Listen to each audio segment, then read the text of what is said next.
అదే RTV app వార్తల్ని క్షణాల్లో చదివే అవకాశం ఉంటుంది. ఒక న్యూస్ పేపర్, ఒక టెలివిజన్ ఛానల్ మీ చేతుల్లో ఎప్పుడూ ఉంటాయి. చాలా గర్వపడవలసిన విషయం, ఆనందమైన విషయం పిఠాపురంలో ఏంటంటే చంద్రబాబు నాయుడు గారు 2014 నుంచి అన్నా క్యాంటీన్ పెట్టడం జరిగింది. తదనంతరం జగన్మోహన్ రెడ్డి వచ్చి పేదలకు ఇబ్బంది పెట్టే పరిస్థితి క్యాంటీన్లు క్యాన్సిల్ చేశారు. ఇప్పుడు కూటమి ప్రభుత్వంలో మళ్ళీ అన్నా క్యాంటీన్ ప్రారంభించాం.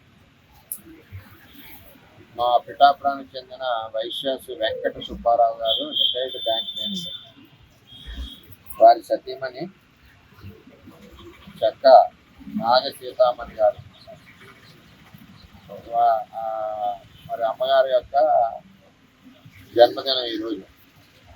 జన్మదినం సందర్భంగా మరి ఆయన అన్నా క్యాంటీన్ ఏదైతే పిఠాపురంలో ప్రభుత్వం నడిపిస్తుందో, మరి ఈరోజు అన్నదానానికే కాకుండా మొత్తం ₹1,00,000 ఈ అన్నదానం ఖర్చు నిమిత్తం పేదవాళ్ళకి భోజనం పెట్టాలన్న మంచి హృదయంతో ఈరోజు ₹1,00,000 చెక్ ఇవ్వడం జరిగింది.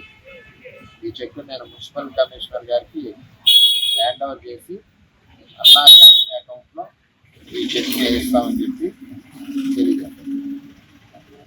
ఏదైనా ఈ పిఠాపురంలో అన్నా క్యాంటీన్కి మొట్టమొదటిసారిగా మరి దాతలు ఎవరు అంటే మన నాగ సీతామణి గారు, ఆవిడ జన్మదిన సందర్భంగా ₹1,00,000 విరాళం ఇచ్చినందుకు. మరిన్ని వీడియోస్ కోసం ఛానల్ ని సబ్స్క్రైబ్ చేయండి. లేటెస్ట్ అప్డేట్స్ కోసం వాట్సాప్ ఛానల్ ని ఫాలో చేయండి. అండ్ లింక్ డిస్క్రిప్షన్ లో ఉంది.